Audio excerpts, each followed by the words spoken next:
Every summer it was the same. The car would turn off the main highway, the road would get bumpy, and then, I would see it. My grandparents' cottage. It was small and white with a bright blue door.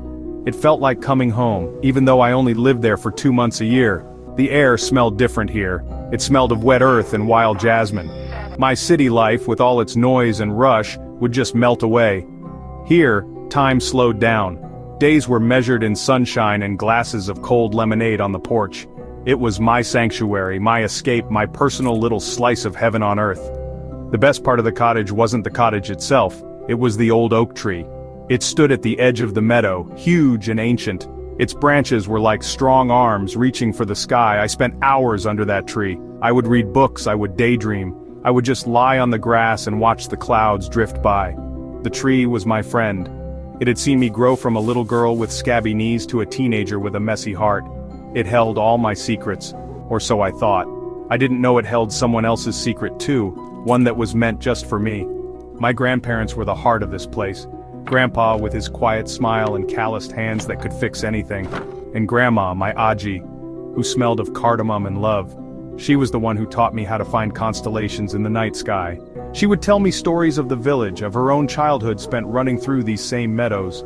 Her presence was a warm blanket. It made everything feel safe and right.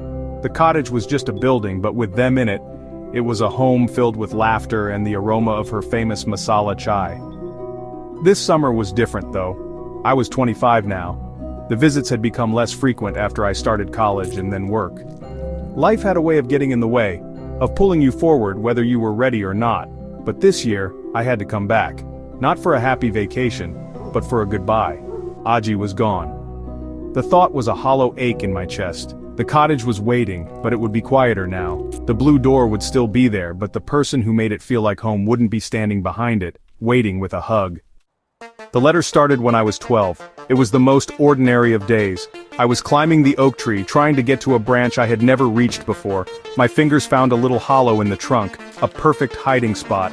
And inside, there was an envelope. My name, Elara, was written on it in neat, careful handwriting. My heart did a little flip-flop.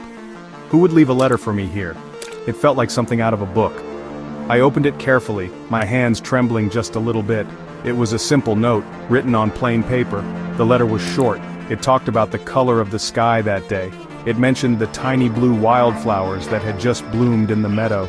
It was like the writer was seeing the exact same things I was seeing. The words were simple, but they felt special, like a shared secret. And then, at the bottom were the words that would become so familiar over the years. Yours always, no name, no clue, just those 2 words. It was a puzzle, a mystery just for me. I felt a thrill, a sense of wonder that I had never felt before. Every summer after that, I would find a new letter, always in the same spot, always signed the same way. The letters became the highlight of my vacation. They chronicled the small, beautiful things about our shared summer world. One letter talked about a family of squirrels that had moved into the oak tree. Another described the sound of the rain on the cottage roof. The writer seemed to know all my favorite things. They knew I loved watching the fireflies at dusk, and that I always saved the sweetest mango for last. It was comforting, and a little bit spooky at the same time. As I grew older, the letters changed a little. They became more thoughtful. They asked me questions about my dreams, my fears, my hopes for the future. It felt like I was growing up with this person. I started to imagine who they could be. Was it a boy from the village? Someone shy who watched me from a distance? I would write back sometimes, leaving my own notes in the hollow, but I never got a direct reply. The mystery person was a ghost, a whisper, and a part of me, a silly, romantic part, started to fall for this person I had never even met. Returning to the cottage without Aji was harder than I imagined. The silence was loud. Every corner held a memory of her.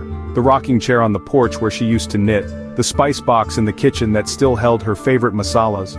My grandpa was trying to be strong, but I could see the sadness in his eyes. He moved around the house like a shadow of his former self. We didn't talk much. We just existed in our shared grief. I felt adrift, lost in a sea of memories. The cottage, once my happy place, now felt heavy with loss. After a few days of just sitting and staring into space, I needed to escape. I walked out to the meadow, my feet automatically taking me to the old oak tree. It stood there, steady and unchanging, a silent witness to everything. I leaned against its rough bark and closed my eyes, letting the familiar comfort of the place wash over me. I wasn't expecting anything, The letters had stopped a few years ago when my visits became erratic. I assumed the writer had moved on, or maybe even forgotten. The game was over. It was just another memory of a childhood that was long gone. But then, out of habit, my fingers found the familiar hollow in the trunk. I didn't know why I checked. Maybe I just needed to feel something familiar. I slid my hand inside, expecting to feel nothing but rough wood. Instead, my fingertips brushed against paper. My breath caught in my throat. It couldn't be. I pulled out a single crisp envelope, and there it was, my name, Elara, written in that same neat handwriting. My heart, which had felt so heavy and numb, suddenly started to beat fast. It was a jolt of electricity, a spark in the middle of all the sadness. I sat down on the grass, the envelope clutched in my hand. I was almost afraid to open it. What could it possibly say after all this time? My hands were shaking as I tore it open. The letter inside was longer than the others. It didn't talk about the weather or the flowers. It talked about Aji. It spoke of her kindness, her laughter, the way her eyes would light up when she saw me. The words were full of love and sympathy. It felt like the writer knew exactly what I was going through. They were grieving with me. And as I read, the tears I had been holding back finally began to fall.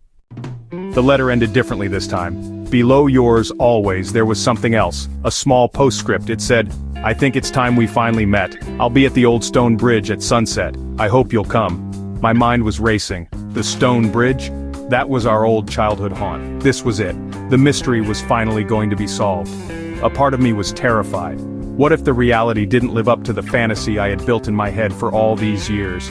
But a bigger part of me knew I had to go. I had to know who this person was. As the sun began to dip below the horizon, painting the sky in shades of orange and pink, I walked towards the bridge. My stomach was a knot of nerves and excitement. I saw a figure standing there, leaning against the stone railing, looking out at the water. He was tall, with familiar dark messy hair. As I got closer, he turned around, and my world tilted on its axis. It was Rohan, who lived in the cottage next door. Rohan, my childhood friend. The boy I had spent countless summers with, building forts and chasing butterflies before we drifted apart as teenagers. He looked nervous, shuffling his feet. "Elara," he said, his voice a little shaky. I wasn't sure if you'd come." I just stared at him, speechless. Rohan? It was him all along? All those letters, all those years? He had been right there, next door. He explained everything. He told me he had a crush on me since we were kids but was too shy to say anything. The letters were his way of talking to me, of sharing his world with mine. He knew all my favorite things because he had been there, watching, listening, sharing those same summer days right alongside me. He then told me about the last promise he made to my Aji. She had known about his secret all along. In her final days, she had made him promise that he would finally tell me the truth this summer. She knew I would be hurting, and she wanted me to know that there was still love waiting for me here. It was Aji's last gift to me. Standing there on the bridge with the sunset glowing around us, it all made sense. The love I thought was a mystery, a ghost, was real. It had been here all along, patient and true, in the heart of the boy next door.